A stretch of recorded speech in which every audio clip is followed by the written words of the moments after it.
जय माता दी दोस्तों, कैसे हैं आप सब। दोस्तों, ग्रह गोचर के दृष्टिकोण से जुलाई का माह बेहद ही महत्वपूर्ण रहने वाला है, क्योंकि कई ग्रह इस माह राशि परिवर्तन करने वाले हैं।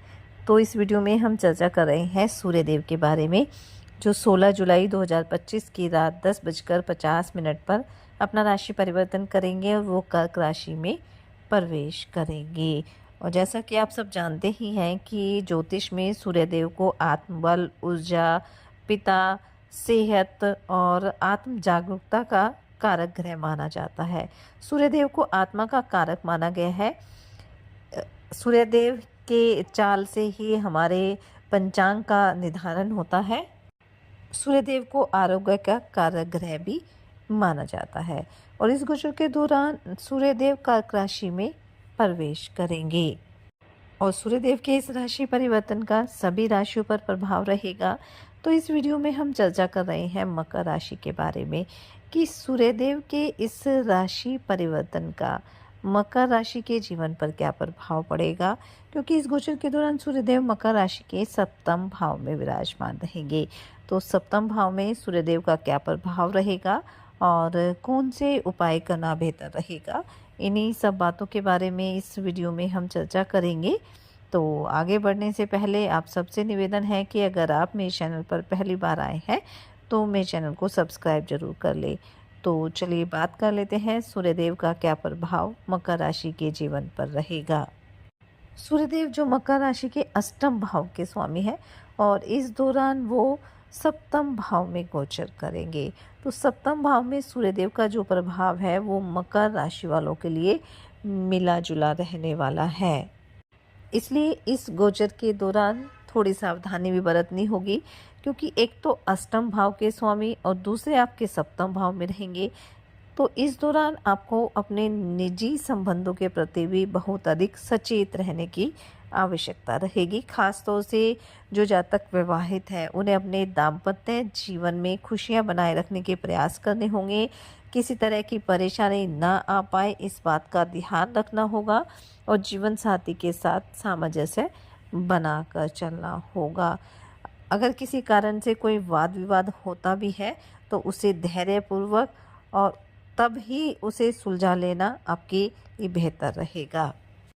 करियर कारोबार के दृष्टिकोण से मिला जुला रहेगा। जहां लाभ भी होगा तो नुकसान होने की भी आशंका रहेगी। इसलिए जो भी कार्य करना है समझदारी से करना है। जल्दबाजी में किसी तरह का निर्णय नहीं लेना है। कोशिश करें कि इस दौरान किसी लंबी यात्रा पर ना जाए, क्योंकि यात्रा आपके लिए थोड़ी परेशानी भरी रह सकती है। वाहन थोड़ा सावधानी पूर्वक चलाना है। और अगर आप अपने कारोबार में किसी तरह का निवेश करते हैं, कोई नई डील करते हैं, किसी तरह की नई शुरुआत करते हैं, तो इस बात का ध्यान रखना है कि जल्दबाजी में निर्णय नहीं लेना है और जोखिम भरी किसी भी योजना में निवेश नहीं करना है और बड़ों की सलाह लेकर ही आपको कार्य करना है, ताकि आपको किसी तरह का नुकसान ना हो और आपको लाभ की प्राप्ति हो। नौकरी पेशा लोगों के लिए समय अच्छा रहेगा। उच्च अधिकारियों से पूरा समर्थन मिलेगा। तो बस थोड़ा सा सहकर्मियों के साथ आपको सामंजस्य बना कर चलना है। अगर आप प्रॉपर्टी या किराए से जुड़ा कोई काम करते हैं तो उसमें आपको अच्छा खासा लाभ मिलने की संभावना रहेगी। आप अपनी स्थिति को बेहतर बनाए रखने के लिए काफ़ी प्रयासरत रहेंगे।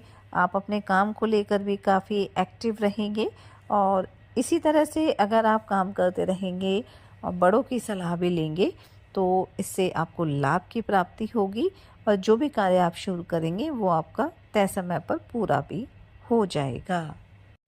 आमदनी आपकी ठीक ठाक रहेगी और आपको बजट बनाकर चलना होगा।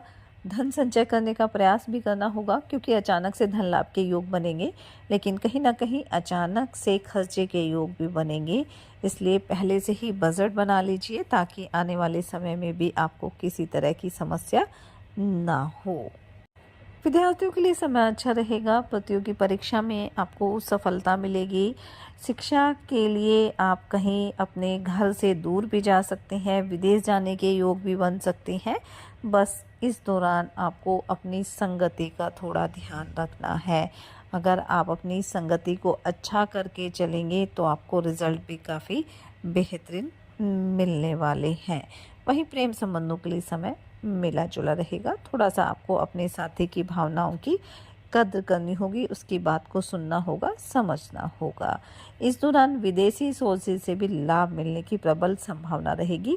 बस कोई भी शॉर्टकट तरीका आप ना अपनाएं तो ज़्यादा बेहतर रहेगा। अगर आप शेयर बाज़ार में इन्वेस्टमेंट करना चाहते हैं तो आपको उसमें भी जल्दबाजी नहीं करनी है, क्योंकि वहाँ से नुकसान के योग बन सकते हैं। इसलिए समझदारी से काम करें।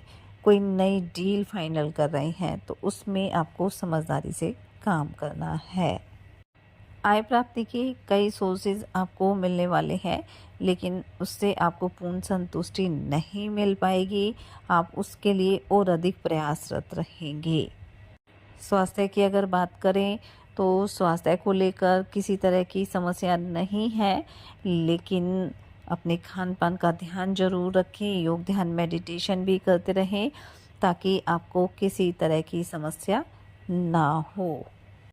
अगर आपका कारोबार साझेदारी में है तो यहाँ साझेदारियों से थोड़ा तालमेल बिगड़ सकता है, इसलिए साझेदारों के साथ एक सामंजस्य बनाना है। और नई अगर साझेदारी शुरू करना चाहते हैं तो फिलहाल आप रुक जाए।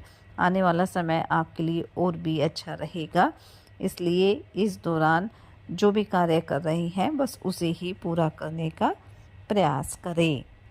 अगर आप किसी सरकारी नौकरी की तैयारी कर रहे हैं तो आपको कोई अच्छा रिज़ल्ट मिल सकता है। वहीं अगर आप अविवाहित हैं तो आपके विवाह का प्रस्ताव भी आ सकता है, लेकिन आपको सलाह दी जाती है कि इस प्रस्ताव पर हाँ में उत्तर ना दें तो ज़्यादा बेहतर रहेगा।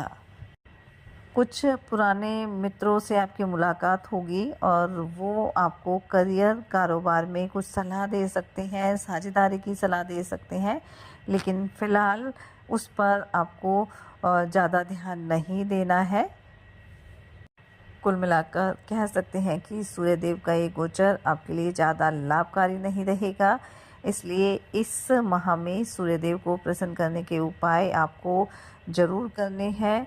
नियमित रूप से सूर्यदेव भगवान को तांबे के लोटे से जल दें। ओम सूर्याय नमः मंत्र का जाप करें। आदित्य हृदय स्तोत्र का आप पाठ करें। रविवार के दिन ज़रूरतमंद लोगों को आप भोजन करा सकते हैं, कपड़े दान कर सकते हैं, जो भी आपकी सामर्थ्य है। रोज़ाना आप हनुमान चालीसा का पाठ करें, गायत्री मंत्र का भी जाप करें, इससे मन शांत रहेगा। साथ ही साथ अपने पिता का, अपने बड़े बुजुर्गों का सम्मान करें, इससे सूर्यदेव का जो प्रभाव है आपके लिए लाभकारी रहेगा। सूर्यदेव का राशि परिवर्तन करना आपके लिए मंगलकारी रहे, इसी मंगल कामना के साथ जय माता दी।